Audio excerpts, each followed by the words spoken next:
जय श्री राम। परम प्रेम मेरे भाई बहन, आषाढ़ माह कृष्ण पक्ष की योगिनी एकादशी का पावन व्रत सभी लोगों के लिए 2 जुलाई को है और पारण अगले दिन 3 जुलाई को प्रातः 5:30 बजे से लेकर के 7:10 के अंदर करना श्रेष्ठ रहेगा। इसी बीच में हमें करना है।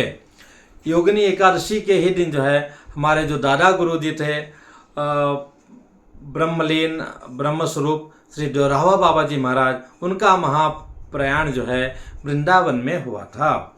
इस तिथि का और इस एकादशी का बहुत बड़ा महत्व है। जैसा नाम है वैसा ही इसका प्रतिफल है। बहुत सारे फल हैं, पर उनमें जो विशेष फल की बात आती है श्री ऋषिकेश पंचांग में लिखा हुआ है। ऋषिकेश मेरे पूज्य जो पिताजी का, स्वर्गवासी पिताजी का भी नाम है, तो इसके बारे में आया है। और परसों उनकी पुण्यतिथि भी है। क्या आया है मेरे भाई बहन कि आषाढ़े कृष्ण पक्षे तु योगिनी व्रत माचरेत अस्य व्रत पुण्येन कुष्ठो नश्यन्ति वै ध्रुवम। अस्य व्रत मतलब इस व्रत के प्रभाव से जो इसको कुष्ठ रोग हो गया है वो भी नष्ट हो जाएगा। ये निश्चित है, इसमें कोई संदेह नहीं है। जो विधि विधान और श्रद्धा विश्वास पूर्वक योगिनी एकादशी का व्रत करेगा, जो भगवान कृपा से स्वस्थ हैं, निरोगी हैं, सदा करते आए हैं, उनके पुण्य की कह सकते हैं विशेष पुण्य की वृद्धि होगी। व्रत का नियम वही है जैसे हम अन्य एकादशी व्रत को करते हैं। एक दिन पहले से लहसुन प्याज मांस मदिरा कुंदरू इत्यादि का त्याग करते हुए, ब्रह्मचर्य का पालन करते हुए एक समय भोजन दशमी को लेना चाहिए।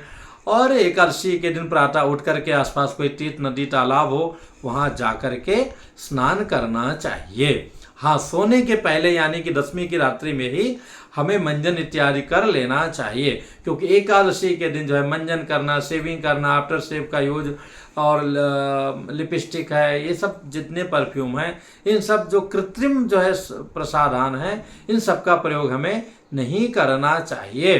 करना क्या चाहिए मेरे भाई बहन? तो निर्जला एकादशी व्रत कीजिए। नहीं एक समय जल पीकर कीजिए, 2 समय जल पीकर कीजिए। नहीं भैया दूध पी लीजिए, फल खा लीजिए, वो भी बार बार नहीं, 1 बार 2 बार। और जो बच्चे हैं, वृद्ध हैं, बूढ़े हैं, जिनका नहीं हो सकता है, बीमार हैं, उन सबको जो है शुद्ध सात्विक जो है रोटी और सब्जी बना के दे दीजिए। उसमें भी जो कह सकते हैं कि बैगन है, मसूर की दाल है, चावल है, इस सब का जो है प्रयोग बिल्कुल नहीं करना चाहिए। मसूर की दाल है, कुनरू है, सबको छूना भी नहीं चाहिए। भगवान की विशेष पूजा अर्चना करनी चाहिए। योगेश्वर भगवान श्री कृष्ण जी की आराधना कर सकते हैं, अथवा जो है भगवान श्री सत्यनारायण जी की कथा कर सकते हैं। जो भी करेंगे उत्तम रहेगा। रात्रि जागरण करना चाहिए, कथा श्रवण करना चाहिए, और अगले दिन जो है पारण के समय पारण करना चाहिए। जैसे कि पारण का समय है प्रातः 5:30 बजे से लेकर 7:10 के अंदर में। पारण करने के पहले हमें अन्नदान, सुबह ब्राह्मण बुला के खिलाना कठिन है, हो जाए तो बहुत अच्छा है, नहीं तो अन्नदान निकाल करके, ग्रास इत्यादि निकाल करके फिर हमें पारण करना चाहिए। पारण की विधि जैसा कि बताया, आप निर्जला हैं तो जल पीने से ही आपका पारण हो जाएगा। अगर आपने जो है फल खाया है तो आलू उबाल करके आलू का नमकीन फलहार लेंगे तो भी पारण हो जाएगा। और अगर वैसा रहे तो अन्न से तो हर रूप में पारण हो जाता है।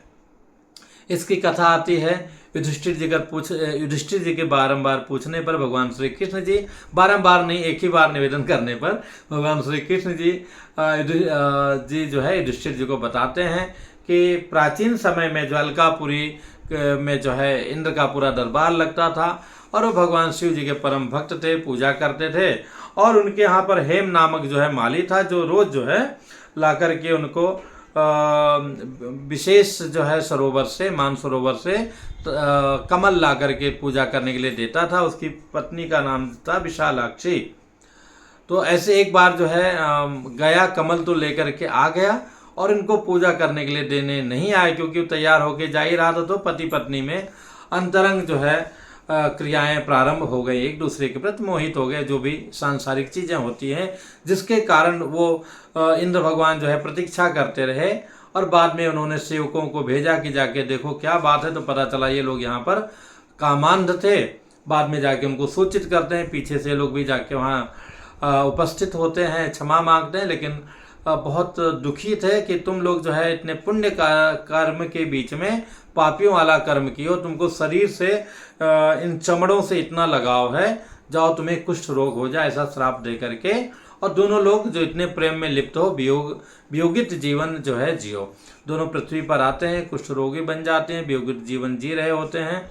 बहुत समय निकल जाता है, परेशान रहते हैं। सोचिए अपने कहीं जरा सा कहीं जल जाए, इतना सा फूल आता है, तो कहीं टच हो जाए कितना दुखता है। तो जिनके शरीर में पूरा कुष्ठ रोग है और उसका भी आगे विकृत रूप गलता रहता है, सड़ता रहता है, बाप रे बाप, देखने में भी कठिनता होती है। तो ऐसे जो बिल्कुल कुबेर वहाँ पर गंधर्व के रूप में रहे हों, वो आकर के ऐसी स्थिति जी रहे हो, तो उनको कितना कष्ट हुआ होगा। अत्यंत कठिनता में समय निकालते निकालते बहुत साल बीत गए।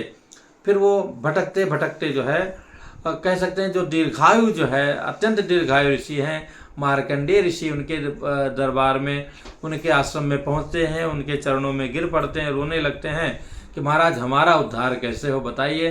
तो कहते हैं योगिनी एकादशी आषाढ़ महीने के कृष्ण पक्ष की आती है, उसका व्रत करो बच्चा, उसी से तुम्हारा कल्याण होगा। सच्चे मन से उसने व्रत किया, उधर उनकी पत्नी ने को भी पता चला, उसने भी व्रत किया। उस व्रत के प्रभाव से दोनों बाद में पुनः जो है स्वर्गलोक को पहुंच जाते हैं। इतना महत्वपूर्ण है, इसीलिए पंचांग में भी आया है किसी बंधु को भगवान करे ना हो, लेकिन कर्मों की वजह से हमको प्राप्त भी होता है। तो अगर किसी को है श्रद्धा विश्वास करेगा तो उसका कुष्ठ रोग भी नष्ट हो जाएगा। एकादशी महारानी की कृपा सभी पर बनी रहे, नारायण की कृपा बनी रहे। पुनः मिलूंगा एक नई जानकारी के साथ में। जय श्री राम।